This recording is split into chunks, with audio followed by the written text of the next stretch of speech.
Where Does Devotion Dwell? By Nicole Lynn.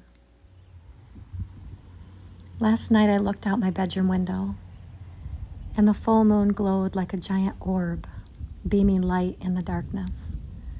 Great-grandfather white pine silhouetted the moon beautifully by framing its glow perfectly with its branches.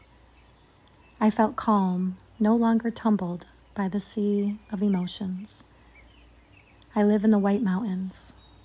It's a view I've come to count on. When it's foggy and cloudy, it surprises me how they temporarily disappear, making me question if they were ever really there. Then, like magic, they reappear. A loyal friend they are.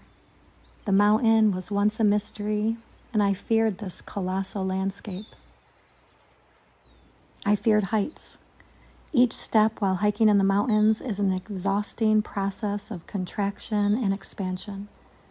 It's a soulful journey that awakens dormant shadows and gifts within each person. It's deeply personal, holding wisdom through trial and triumph. On the eve of this full moon in Capricorn, I look and see but a tiny sliver of blue mountain range. Dirty white and light gray fog has hid and tucked them away. A sky of complexity, unpredictability, and surprising mystery. Another faithful friend.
While walking up the back hill, I silently said hello to all the life zooming and buzzing around my senses. At the top, there is a group of boulders, one that has a perfectly carved out sit spot where I comfortably place my bottom within its scooped out dip. I felt the wind blowing through my hair, the hard stone and its sharp edges and bumpy lumps. I heard the buzzing of insects, the language of birds, and a beeping from a tractor below. I smelled freshly mowed grass and tasted the lozenge I had in my mouth. I saw wildflowers, mostly black-eyed Susans and daisies. Green, forested rolling hills, blue mountains, pale blue sky, and white clouds.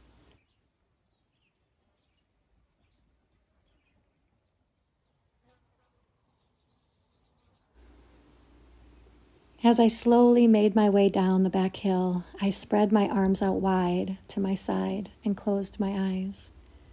I felt Falcon, my spiritkin. I was flying as Falcon. I slowly dipped my arm down while the other gently tilted upwards. Back and forth I sailed on the wind. Falcon giving me flight. I immediately felt my inner sight expand and zoom in to include both distance and close-up perspectives. Falcon gifted me with sight and vision too. As soon as I received these gifts, I opened my eyes and directly in front of me, on the ground, was a large turkey feather. I thanked falcon and turkey and poked the bottom of the feather into the ground, making it stand up straight like a symbol and marker of the magic I found. The last few days have been deliciously hot summer days. My husband and I go for daily river dips when it's hot. The other day, we threw on our swimsuits during our lunch break and walked off the porch, across the lawn and across the road into the nook where our swimming oasis dwells. This magical river holds many magical powers. There's a stone called blue slag that we love to pan for using our hands and scooping up the bottom of the riverbed and finding the brilliant shades of blue stones of all shapes and sizes. They feel like fairy treasures. Someday I hope to create fairy and gnome toys and find magical ways to honor and share these precious gems with the world. Magic is truly everywhere.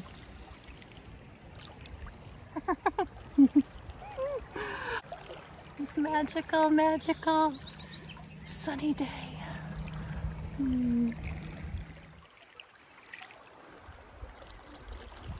Isn't it weird how we keep ourselves, I talk about this a lot, how we keep ourselves from doing what we love and what brings us joy because either who we thought we were going to do it with canceled, or there's no one else to do it with, or whatever is going on. We always have so many reasons to cancel and, not follow our joy. How amazing when we actually do treat ourselves to what we love. Magic enriches our lives. Isn't it fascinating that life is made of magic? Miraculous and mysterious, wonderful fascinations of creations, yet we hardly notice. It is the most normal and common element of our lives. It's everywhere, and everything is made of it. I wonder what it would be like to fully embrace all the magic, even more than I do now. No longer denying its existence, to speak to it like the life force power it is. Good morning, magic. How are you today? Anything you'd like to show me? I've got something cool to show you. To treat magic like a friend and companion might open up even more magic. I don't believe us humans are utilizing our full potential. I feel there is more magic and mystery to unravel and discover. Recently, my husband and I have been watching season 18 of Heartland. It's a television series that used to be on Netflix that we fell in love with, and then they moved it to a different streaming service, so we'd had to stop watching, and I've missed it. I finally downloaded Up Faith and Family, and we've thoroughly enjoyed watching a few episodes of the new season each night before bed. The simple series has enriched our lives. We love the main characters, Jack and Amy, and the ranch lifestyle, and the beautiful landscapes, and the central theme being horses. Corey and I share a love of horses, country living, and family values, all key components of the show. I think a part of us misses and holds a special place in our hearts for all the memories from the days when we were raising our 4 children in the country. We both also have precious and enriching memories from our childhood with horses. All of this and more holds magic, and these magical threads weave together our lives. Isn't July such a fun time? I'm in the northern hemisphere, so it's the peak month of summer. It feels like summer when I'm walking around in my swimsuit. As a child, I used to live in my swimsuit in the summertime. It's not as common for me as a 48-year-old woman to walk around in my suit all day, but when I put one on and walk through my house after a river dip, or walk across the lawn in my swimsuit with my favorite yellow and white striped beach towel wrapped around me, it feels like summer magic. It doesn't matter what I look like. It's all about feeling. The feelings are joy and bliss. I like to newly discover my favorite summer things. Not that they are necessarily new, but in the moment of rediscovery, they feel like a brand new outfit when you've only been thrifting your clothes your whole life. The fit and vibrancy are perfect. Earlier, while treading water in the river, I felt like a turtle. I shifted from floating on my belly and flipping to float on my back. Back and forth, I tossed and turned in slow and blissful delight. I looked down into the crystal clear water and found blue slag stones glowing up at me from the sand bed. Sparkling mica shimmered below like fairy dust. I was within an enchanting world and blissfully capturing a magical moment in my hands. Childhood seemed to hold the key to this realm naturally and easily.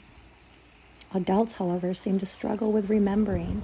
They too have access to its waters. I hope to keep the key very close for my whole life and remind others when they forget to step into the sea of delightful surprises.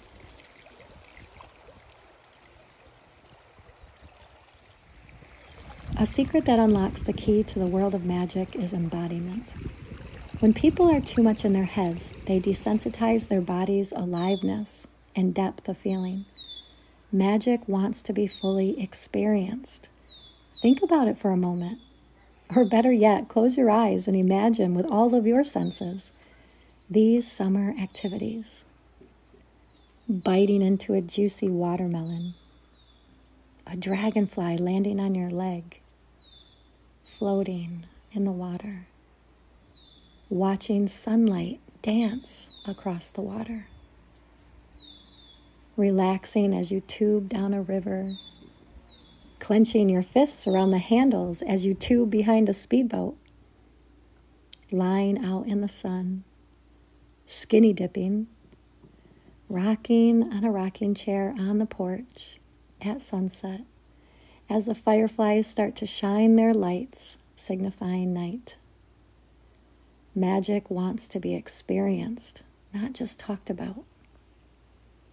It's embarrassingly easy to harshly judge our bodies and physical appearances as if they're not worthy of being crowned as queen and king, when in truth it's a magical and beautiful creation, equally as stunning as the dragonflies that cascade across the shimmering waters and the hummingbirds that drink from the sweet and soft milkweed in my garden. I'm purposefully taking notice of my physical body with the loving admiration it deserves. My soft skin, silky hair, long legs, high cheekbones, and big, beautiful blue eyes. We need our whole bodies to access the realm of magic and mystery. We need to feel the air move through our hair as we ride our bicycles. We need to actually touch and smell the soft, fragrant flower petals. We need to taste the salt on our lips from the ocean or the sweat from our skin. We need to hold on tight to the rope swing, kick off from the ground of familiar safety, scream with delightful fright and bravery, and let go into the wild deep, into the lake of enchantment and delight. We must return our flesh and our senses to the land of our birth, the world of awe and wonder, where everything is made up of magic and is waiting for us with open arms.